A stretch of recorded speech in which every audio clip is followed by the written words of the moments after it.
Hi hello friends, ಎಲ್ಲರೂ ಹೇಗಿದ್ದೀರಾ? ಚೆನ್ನಾಗಿದ್ದೀರಾ ಅನ್ಕೋತೀನಿ. ವೆಲ್ಕಮ್ ಟು ಮೈ ಚಾನಲ್ ಖುಷಿ ಕನ್ನಡ ಲಾಗ್ಸ್. ಇವತ್ತು ನಾನು ತುಂಬ ರುಚಿಯಾಗಿ ಎಗ್ ಬೋಂಡ ಯಾವ ರೀತಿ ಮಾಡೋದು ಅಂತ ತೋರಿಸ್ತಾ ಇದ್ದೀನಿ. ಬನ್ನಿ ಯಾವ ರೀತಿ ಮಾಡೋದು ಅಂತ ನೋಡೋಣ. ಅದಕ್ಕಿಂತ ಮುಂಚೆ ಯಾರು ನನ್ನ ಚಾನಲ್ನ ಸಬ್ಸ್ಕ್ರೈಬ್ ಮಾಡ್ದಲೇ ನೋಡ್ತಿದ್ದೀರಾ, ಪ್ಲೀಸ್ ಸಬ್ಸ್ಕ್ರೈಬ್ ಮಾಡಿ, ಲೈಕ್ ಮಾಡಿ, ಶೇರ್ ಮಾಡಿ, ಕಮೆಂಟ್ ಮಾಡಿ. ಹಾಗೆ ಎಗ್ ಬೋಂಡ ಮಾಡಲಿಕ್ಕೆ ನಾನು 4 ಮೊಟ್ಟೆನ ತೊಗೋತಾ ಇದ್ದೀನಿ. 4 ಮೊಟ್ಟೆನ ಫಸ್ಟಿಗೆ ನಾವು ಬೇಯಿಸ್ಕೋಬೇಕು.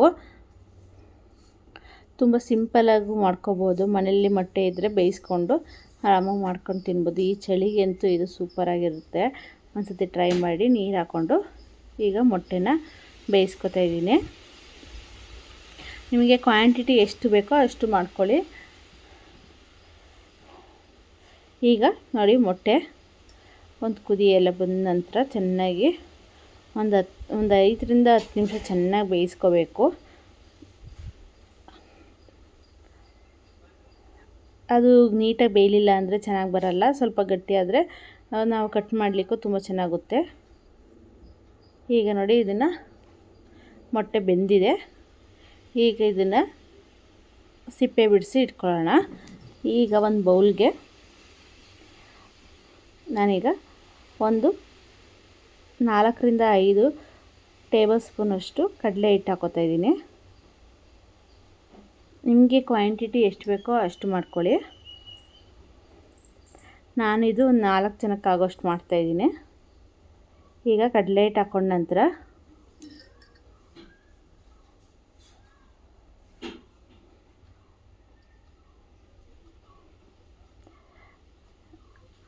ಒಂದು ಟೇಬಲ್ ಸ್ಪೂನಷ್ಟು ಅಕ್ಕಿ ಹಿಟ್ಟು ತಗೋತಾ ಇದ್ದೀನಿ. 1 ಟೇಬಲ್ ಸ್ಪೂನ್ ಅಕ್ಕಿ ಹಿಟ್ಟು, 4ರಿಂದ 5 ಟೇಬಲ್ ಸ್ಪೂನ್ ಕಡಲೆ ಹಿಟ್ಟು. ಅಕ್ಕಿ ಹಿಟ್ಟು ಹಾಕ್ಕೊಂಡ್ರೆ ಸ್ವಲ್ಪ ಕ್ರಿಸ್ಪಿಯಾಗಿ ಬರುತ್ತೆ ಬೋಂಡ. ಇದಕ್ಕೆ ಒಂದು 3/4 ಚಮಚದಷ್ಟು ಅಜ್ಕಾರದ ಪುಡಿ ಹಾಕೋತಾ ಇದ್ದೀನಿ.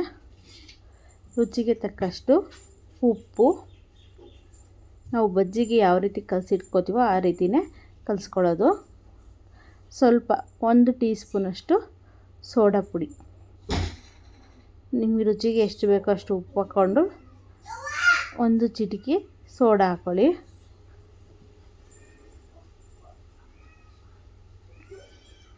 ಈಗ ನೀರು ಹಾಕ್ಕೊಂಡು ನೀಟಾಗಿ ಕಲಿಸ್ಕೊಳ್ಳೋಣ.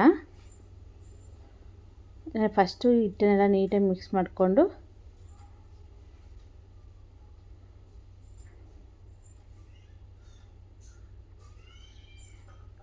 ಈಗ ನೀಟಾಗಿ ನೀರು ಹಾಕ್ಕೊಂಡು ಚೆನ್ನಾಗಿ ಕಲಿಸ್ಕೊಳ್ಳಿ.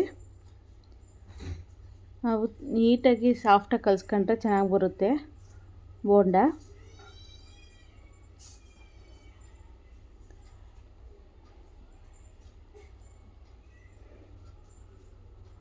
ನೋಡಿ,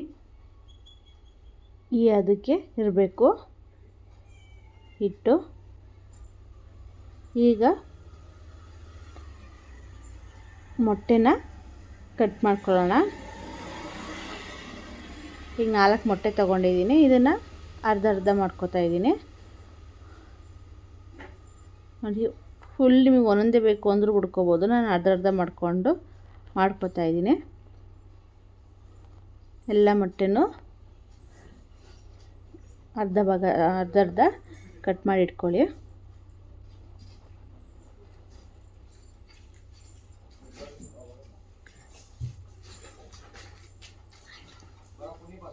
ಇದು ನೋಡಿ, ಎಲ್ಲನೂ ಕಟ್ ಮಾಡಿ ಇಟ್ಕೊಂಡಿದ್ದೀನಿ.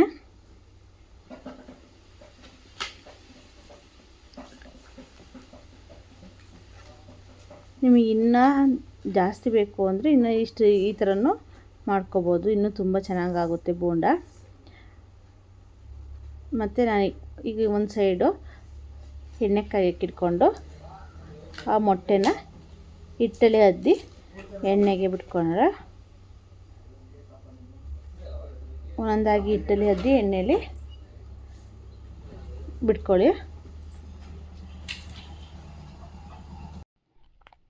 ಈಗ 2 ಸೈಡು ಮಗ್ಚಾಕಿ ಇನ್ನೊಂದು ಸೈಡು ಚೆನ್ನಾಗಿ ಬೇಯಿಸ್ಕೊಳ್ಳೋಣ. ತುಂಬ ಕ್ರಿಸ್ಪಿಯಾಗಿ ಬರ್ತವೆ. 2 ಸೈಡನ್ನು ನೀಟಾಗಿ ಬೇಯಿಸ್ಕೊಂಡ್ರೆ ಕ್ರಿಸ್ಪಿಯಾಗಿ ತುಂಬ ಚೆನ್ನಾಗಿರುತ್ತೆ. ಮತ್ತು ಈ ಚಳಿಗಾಲದಲ್ಲಿ ತುಂಬ ಟೇಸ್ಟಿಯಾಗಿರುತ್ತೆ. ಒಂದ್ಸತಿ ಟ್ರೈ ಮಾಡಿ ನೋಡಿ.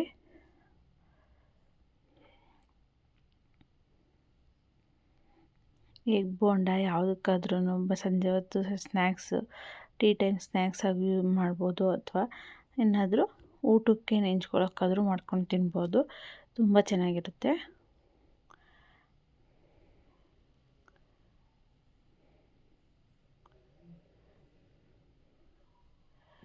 ಈಗ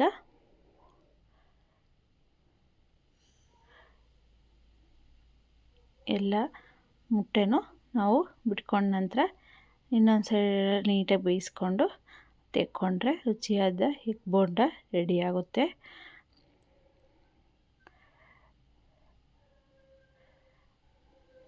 ನೋಡಿ ಎಷ್ಟು ಚೆನ್ನಾಗಿ ಬಂದಿದೆ ಅಂತ. ನೀವೇ ನೋಡ್ತಾ ಇದ್ದೀರಾ, ತುಂಬ ಚೆನ್ನಾಗಿ ಬರುತ್ತೆ. ಒಂದ್ಸತಿ ಟ್ರೈ ಮಾಡಿ, ಹೇಗೆ ಗೊತ್ತು ಅಂತ ಕಮೆಂಟ್ ಮಾಡಿ ಹೇಳಿ. ತುಂಬ ಚೆನ್ನಾಗಿದೆ, ತುಂಬ ಟೇಸ್ಟಿಯಾಗೂ ಇರುತ್ತೆ. ಟ್ರೈ ಮಾಡೋದನ್ನು ಮಾತ್ರ ಮರಿಬೇಡಿ.